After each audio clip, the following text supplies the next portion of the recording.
शुक्लांबरधरं विष्णुं शशिवर्णं चतुर्भुजं प्रसन्नवदनं ध्यायेत् सर्वविघ्नोपशान्तयेत्। गुरुर्ब्रह्मा गुरुर्विष्णुः गुरुर्देवो महेश्वरः गुरुः साक्षात् परब्रह्म तस्मै श्रीगुरवे नमः। व्यासाय विष्णुरूपाय व्यासरूपाय विष्णवे नमो वै ब्रह्मनिधये वासिष्ठाय नमो नमः। कूजन्तं राम रामेति मधुरं मधुराक्षरम् आरुह्य कविताशाखां वन्दे वाल्मीकिकोकिलम्। श्रुतिस्मृतिपुराणानाम् आलयं करुणालयं नमामि भगवत्पादशङ्करं लोकशङ्करम्। सदाशिवसमारम्भां शङ्कराचार्यमध्यमाम् अस्मदाचार्यपर्यन्तां वन्दे गुरुपरम्पराम्। वागर्धाविव सम्पृक्तौ वागर्धप्रतिपत्तये जगतः पितरौ वन्दे पार्वतीपरमेश्वरौ। सूक्तिं समग्रयितुन स्वयमेव लक्ष्मीः श्रीरङ्गराजमहिषी मधुरैः कटाक्षैः वैदग्ध्यवर्णकुडकुम्भनगौरवैर्यां कण्डूलकर्णकुहराः कवयोधयन्ति। हैमोर्ध्वपुण्ड्रमजहन्मकुटं सुनासं मन्दस्मितं मकरकुण्डलचारुगण्डं बिम्बाधरं बहुलदीर्घकृपाकटाक्षं श्रीवेङ्कटेशमुखमात्मनि सन्निधत्ताम्। मनोजवं मरुततुल्यवेगं जितेन्द्रियं बुद्धिमतां वरिष्ठं वातात्मजं वनरयूथमुख्यं श्रीरामदूतं शिरसा नमामि। जयत्यतिबलो रामो लक्ष्मणश्च महाबलः राजारीति सुग्रीवो राघवेणाभिपालितः दासोऽहं कौसलेन्द्रस्य रामस्य क्लिष्टकर्मणः हनुमान् शत्रुसैन्यानां निहन्ता मारुतात्मजः रावणसहस्रं मे युद्धे प्रतिफलं भवेत् शिलाभिस्तु प्रहरतः पादपैश्च सहस्रशः अर्दयित्वा पुरीं लङ्काम् अभिवज्य च मैथिलीं समृद्धार्थो गमिष्यामि शतां सर्वरक्षसां धर्मात्मा सत्यसन्धश्च रामो दशरथिर्यदि पौरुषे च प्रतिद्वन्द्वशरैरं जहिराविणिम् आपदामपहर्तारं दातारं सर्वसम्पदां लोकाभिरामं श्रीरामं भूयो भूयो नमाम्यहम्। शरज्योत्सना शुद्धां शशितजटाजूटमकुटां वरत्रासत्राणस्फटिकघटिका पुस्तककरां सकृन्नत्वा नत्वा कथमिव सतां सन्निधत्ते मधुक्षीरद्राक्षा मधुरीणाः फणितयः। हरिः ओम्। కిష్కింధాకాండము 75వ సర్గము.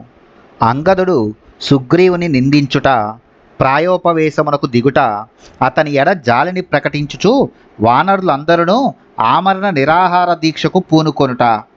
శృత్వా హనుమతో వాక్యం ప్రసృతం ధర్మ సంహితం స్వామి సత్కార సంయుక్తం అంగదో వాక్యమబ్రవీత్. హనుమంతుడు వినయపూర్వకముగా పలికిన వచనములు ధర్మసహితములైనవి. అవి సుగ్రీవుని ఎడ ఆయనకు గల ప్రభుభక్తిని ప్రకటించుచున్నవి. ఆ మారుతి మాటలను వినిన పిమ్మట అంగదుడు ఇట్లనెను: స్థైర్యం ఆత్మ మనఃశౌచం ఆంధ్రు సంశయం అధార్జవం విక్రమశ్చైవ ధైర్యం చ సుగ్రీవే నోపపద్యతే. ఓ వాయుకుమార, స్థిరబుద్ధి, అంతఃకరణ శుద్ధి, దయా, రుజువర్తనము, పరాక్రమము, గాంభీర్యము మొదలగు గుణములు సుగ్రీవునిలో మచ్చునకైనను కానరావు. భ్రాతుర్జ్యేష్ఠస్య యో భార్యాం జీవతో మహిషీం ప్రియాం ధర్మేణ మాతరం యస్తు స్వీకరోతి జుగుప్సితః కథం స ధర్మం జానీతే ఏన భ్రాత్ర మహాత్మనా యుద్ధాయాభినియుక్తేన బిలస్య పిహితం ముఖం. సుగ్రీవుని యొక్క అన్నయ్యగు వాలికి ప్రియపత్నియు పట్టమహిషియు అయిన తార అతనికి వదినే. ధర్మము ప్రకారము మాతృమూర్తితో సమానురాలు. అట్టి వదినెను తన అన్న బ్రతికి ఉండగానే అతను స్వీకరించెను. ఇది ఏపాటి ధర్మము! అంతేకాదు, దుందుబితో యుద్ధమునకు వెళ్ళినప్పుడు వాలి అతని గుహద్వారము కడ రక్షణకు నియమించెను. అతడు ఆ బిలద్వారమును మూసివేసి అన్నకు ద్రోహము చేసెను. అట్టి సుగ్రీవుని ధర్మజ్ఞుడు అని ఎట్లు చెప్పగలము? సత్యాత్ పాని గృహీతశ్చ కృతకర్మ మహాయశాః విస్మృతో రాఘవో ఏన స కస్యతు కృతం స్మరేత్ లక్ష్మణస్య భయాద్యేన నా ధర్మభయభీరుణా ఆదిష్టా మార్గితుం సీతాం ధర్మమస్మిన్ కథం భవేత్ తస్మిన్ పాపే కృతఘ్నే తు స్మృతిహీనే చలాత్మని ఆర్యః కో విశ్వసేజ్యాతు తత్కులీనో జిజీవిషుః. మహా యశస్వి అయిన శ్రీరాముడు సుగ్రీవునితో అగ్నిసాక్షిగా మైత్రి చేసి అతనికి మహోపకారమనర్చెను. అట్టి రామచంద్ర ప్రభువునే అనగా సీతాన్వేషణ కార్యమునే మరచిపోయెను. అట్టి కృతజ్ఞుడు ఎవరి మేలును మాత్రము గుర్తించుకొనును. అధర్మమునకు వెరచిగాక కేవలము లక్ష్మణుడు తనను చంపునేమోయను భయము చేతనే అతడు మనను సీతాన్వేషణ కార్యమునకై ఆదేశించెను. ఇందులో ధర్మము ఎక్కడ ఉన్నది? అతడు మిగుల పాపాత్ముడు, కృతజ్ఞుడు, పైగా బుద్ధిహీనుడు, చపలుడు. అట్టి వానిని ఉత్తమ వంశమును జన్మించినవాడు, శత్రువులను జయింపగోరువాడు, పూజ్యుడు అయిన పురుషుడు ఎప్పుడైనను విశ్వసించునా? రాజ్యే పుత్ర ప్రతిష్టాప్య సగుణో నిర్గుణోపివా కథం శత్రు కులీనం మాం సుగ్రీవో జీవయిష్యతి. ఒకవేళ అతనికి కొడుకు కలిగినచో అతడు గుణవంతుడైనను గుణహీనుడైనను అతడే రాజ్యార్హుడగును. సుగ్రీవుడు రాజ్యమును అతనికే కట్టబెట్టును. కనుక శత్రు యొక్క కుమారుడైన నన్ను అతడెట్లు బ్రతుకనిచ్చును? భిన్న మంత్రో పరాద్దశ్చ హీనశక్తి కథం హ్యహం కిష్కింధాం ప్రాప్య జీవేయం అనాథ ఇవ దుర్బల. సుగ్రీవునకు దూరముగా ఉండదలచిన నా ఆలోచనలు బయటపడినవి. ఆయన ఆదేశమును అనుసరింపక నేను అపరాధినైతిని. నా శక్తియు క్షీణించినది. ఇట్టి స్థితిలో కిష్కిందకు వెళ్ళి బలహీనుడైన అనాథవలే నేను ఎట్లు జీవింపగలను?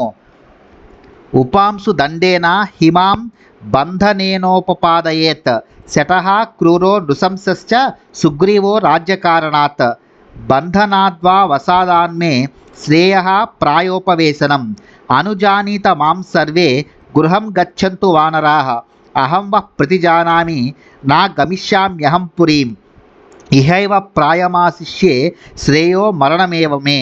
సుగ్రీవుడు వంచకుడు, క్రూరుడు, కనికరము లేనివాడు. రాజ్యాధికారమును నిలుపుకొనుటకై అతడు నన్ను రహస్యముగా దండించును, శాశ్వతముగా బంధించును. కిష్కిందకు చేరి బంధింపబడి దుఃఖముల పాలగుట కంటే ఇచ్చటనే ఉండి ప్రాయోపవేశము చేయుటయే నాకు శ్రేయస్కారము. కావున ఇందులకు నన్ను అనుమతించి వానరులెల్లరూ గృహోన్ముఖులు కావచ్చును. దయతో వినుడు. నేను ప్రతిజ్ఞాపూర్వకముగా పలుకుచున్నాను. కిష్కిందకు రానే రాను.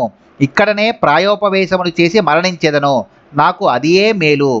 అభివాదన పూర్వం తు రాఘవౌ బలశాలినౌ అభివాదన పూర్వం తు రాజా కుశలమేవచ వాచ్యస్తాతో యవీయాన్ మే సుగ్రీవో వానరేశ్వరః ఆరోగ్యపూర్వం కుశలం వాచ్యా మాతా రుమాచ మే మాతరం చేవ మే తారాం ఆశ్వాసయితుమర్హదా ప్రకృత్యా ప్రియపుత్రాస సానుక్రోశ తపస్విని వినష్టమిహ మాం శ్రుత్వా వ్యక్తం హాస్యతి జీవితం. బలశాలులైన రామలక్ష్మణులతోనూ మా పినతండ్రియు వానరేంద్రుడును అయిన సుగ్రీవ మహారాజుతోనూ నాకు మారుగా నమస్కారపూర్వకముగా కుశల ప్రశ్నలు గావించి నా క్షేమ సమాచారములను తెలుపుడు. మా పినతల్లి అయిన రుమతోనూ నేను ఆమె ఆరోగ్య కుశలములను అడిగినట్లు తెలుపుడు. మరియు మా తల్లియగు తారను ఓదార్చుడు. సహజముగానే ఆమెది జాలిగుండే. నేననినను ఆమెకు పంచప్రాణములు. పైగా ఆమె మిగుల పరితపించుచున్నది. ఇచ్చట నేను మరణించినట్లు వినిన వెంటనే ఆమె తన అసూలను వీరుట తథ్యము.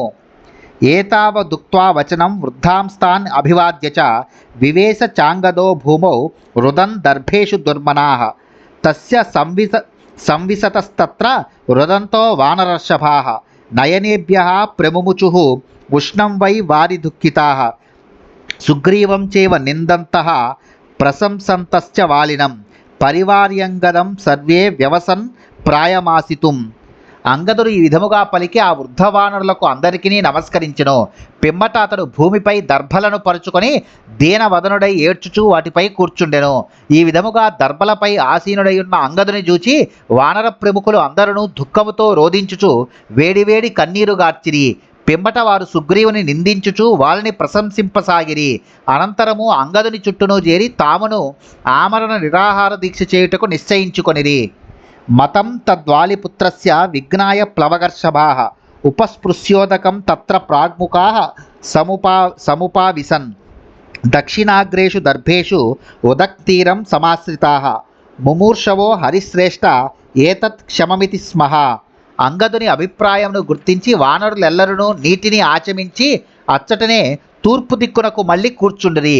వారు సముద్రమునకు ఉత్తర తీరమున దక్షిణమునకు కొనలు ఉండునట్లుగా దర్భలను పరుచుకొని వాటిపై చేరిరి. పిమ్మట ఆ వానర శ్రేష్ఠులు తాము ఈ విధముగా తనువులను చాలించుటయే యుక్తమని తలంచిరి. రామస్య వనవాసం చ క్షయం దశరథస్య చ జనస్థాన వధం చైవ జటాయుషః హరణం చైవ వైదేహ్య వాలినస్య వధం రణే రామకోపం చ వదతాం హరీనాం భయమాగతం. తదుపరి ఆ వానరులు శ్రీరాముని వనవాసమును, దశరథుని మరణమును, దండకారణ్యమున కరదోషణాదుల సంహారమును, జటాయువు యొక్క మరణమును, రావణునిచే సీతాపహరణమును, వాలి వధను, శ్రీరాముని కోపమును గూర్చి పరస్పరము సంభాషించుకొనుచు భయభ్రాంతులైరి. బహుభిర్మహీధరో మహాద్రికోటప్రతిమై ప్లవంగమై బభూవ సన్నాదిత నిర్ధరాంతరో భృశం నదద్భిర్జలదై రివోల్బనై. మహాపర్వత శిఖరము వలె ఉన్నతములైన శరీరములు గల అసంఖ్యాకులైన వానరులు భయముతో బిగ్గరగా కేకలు వేయసాగిరి. అవి ఆ పర్వత గుహల యందు అంతటను ప్రతిధ్వనించెను. అప్పుడు ఆ పర్వతము మేఘగర్జనలతో నిండిన ఆకాశము వలె ప్రతీతమయ్యెను. ఇత్యార్షే శ్రీమద్ రామాయణే వాల్మీకియే ఆదికావ్యే కిష్కింధాకాండే పంచపంచాశः సర్గः. వాల్మీకి మహర్షి విరచితమై ఆదికావ్యమైన శ్రీమద్ రామాయణం నందలి కిష్కింధాకాండమునందు ఇది 75వ సర్గము.